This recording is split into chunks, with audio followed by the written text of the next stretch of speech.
I couldn't help at one point in my discussions privately with General Secretary Gorbachev, when you stop to think that we're all God's children wherever we may live in the world, I couldn't help but say to him, just think how easy his task and mine might be in these meetings that we held if suddenly there was a threat to this world from some other species, from another planet, outside in the universe.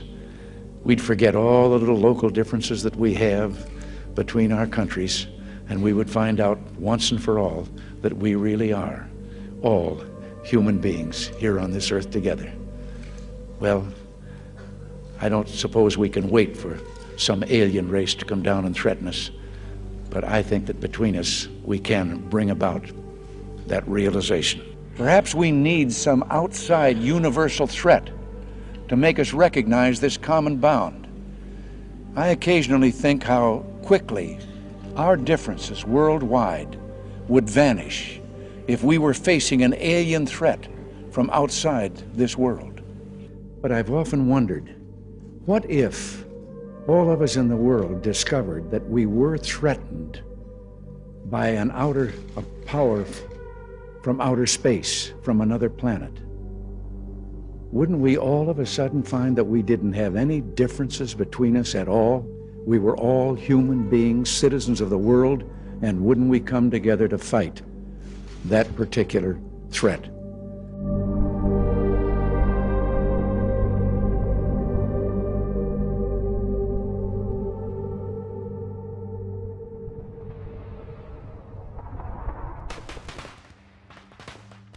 In 1962, the Cold War had America on edge. The Bay of Pigs had failed the year before. The Cuban Missile Crisis was looming just months ahead, and Washington was desperate to remove Fidel Castro from power. In that climate of fear and paranoia, America's top military leadership quietly drafted Operation Northwoods. The idea was simple: create a crisis so catastrophic, so undeniable, that the American public would demand war with Cuba. The blueprint spelled it out in detail. Stage terrorist attacks on U.S. soil, hijack civilian planes and blame them on Havana, sink refugee boats fleeing the island, even fake the deaths of American citizens, all designed to shock the nation into supporting an invasion. Operation Northwoods was formally presented and approved by the Joint Chiefs of Staff, the very highest level of the Pentagon. The men entrusted with safeguarding the United States had given their endorsement to a campaign of deception against their own people. Only one man stood in the way: the President of the United States. When John F. Kennedy was shown the proposal, he rejected it outright. Without his authorization, Northwoods was shelved, its pages locked away in secrecy. For decades, the public never knew how close the U.S. government had come to fabricating a war through false flag attacks. The next year, on November 22nd, 1963, Kennedy was assassinated in Dallas, Texas. The president who stopped the Pentagon's most audacious false flag plan was suddenly gone. Coincidence or connection? It wasn't until the 1990s, when once classified files were declassified, that Operation Northwoods finally came to light. Operation Northwoods teaches us just one thing. The system of power is always willing to manufacture consent through fear and sacrifice lives in the process.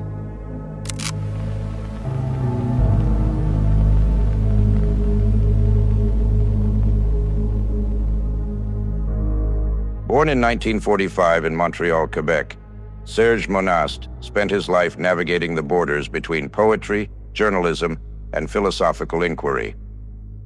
Though public records don't reveal much about his family, his roots in Quebec's francophone literary scene are well established, including a body of poetic and philosophical work in the late 70s and early 80s. Through the late 80s, Monast began to turn his pen toward investigative journalism and political analysis. In 1992, he self-published Il est minuit moins 15 secondes à Ottawa, described in publisher listings as a dossier digging into Canada's impossible duality and the threat of civil unrest. He positioned himself as an independent investigator, In the early 90s, Monast became a fixture on Quebec's fringe media circuit, particularly through appearances on Esoterisme Experimental, an esoteric TV show hosted by ufologist Richard Glenn. Viewers would remember him as an intense speaker warning of looming global threats. In 1994, Serge Monast published his most controversial work yet, Project Bluebeam, a term he coined to describe what he claimed was a real plan by NASA and the United Nations to dismantle existing religions, governments, and national identities and replace them with a new world order unified under a synthetic faith. They would do this by staging a false alien invasion, by projecting images into the sky with advanced holographic technology. He claimed he obtained the concept from anonymous political insiders, Secret Service defectors, and unidentified classified documents, although he never disclosed names or provided concrete sources.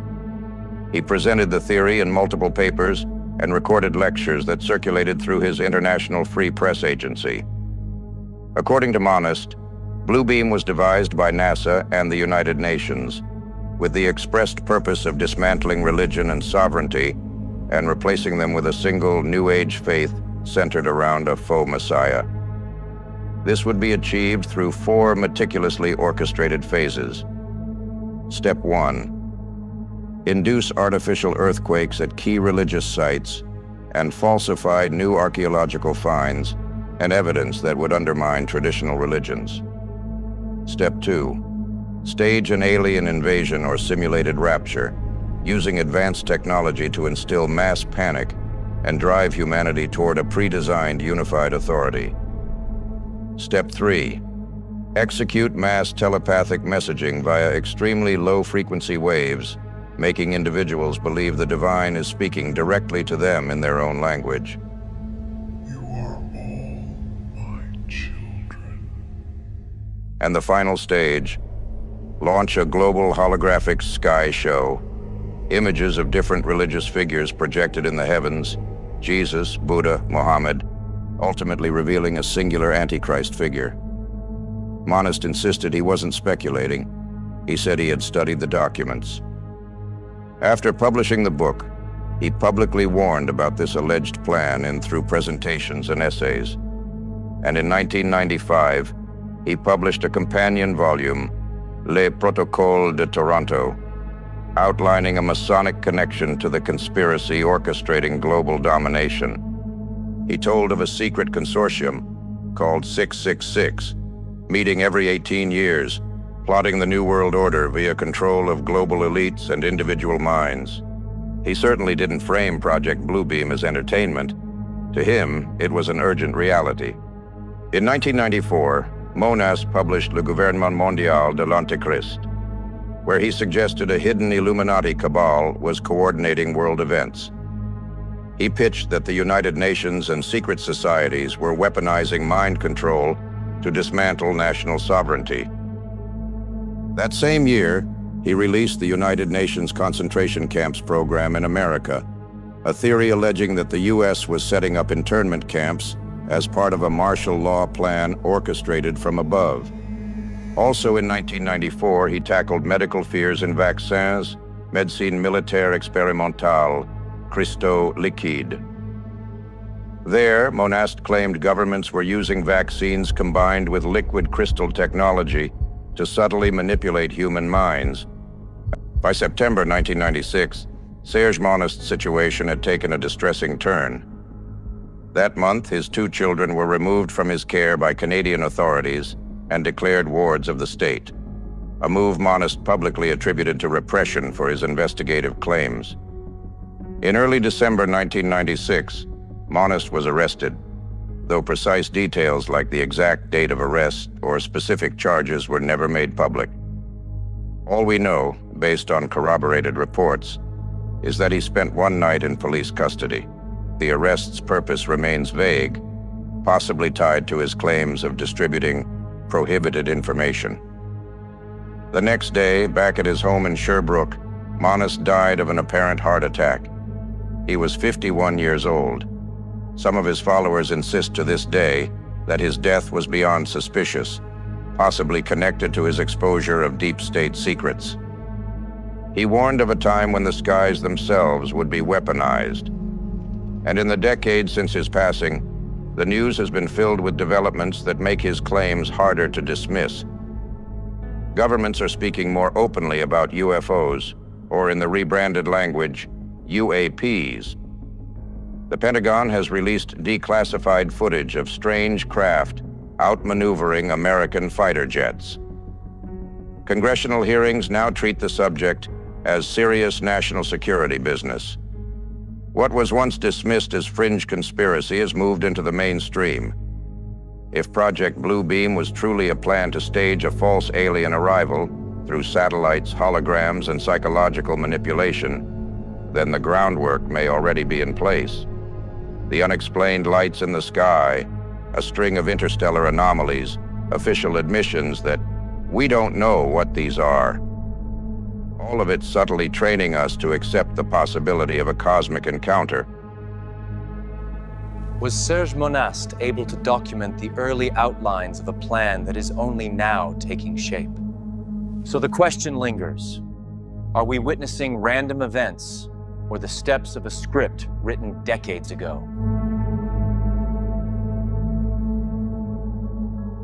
At the end of all this, we arrive at the one truth that cannot be denied. We do not know. We don't know what these objects in our skies really are. We don't know why interstellar visitors suddenly appear with such frequency. We don't know whether Project Bluebeam was an elaborate hoax, a paranoid fantasy, or a glimpse into an operation that's still unfolding. What we do know is this: our history has been hidden from us. Our leaders and institutions lie, and they always have. So when people say everything is a hoax or a misdirection, we understand, because this isn't about believing everything or rejecting everything. It's about asking the questions that cut through the noise. If we don't ask them, no one will. Thank you for joining us here on the Anunnaki Connection. Good night.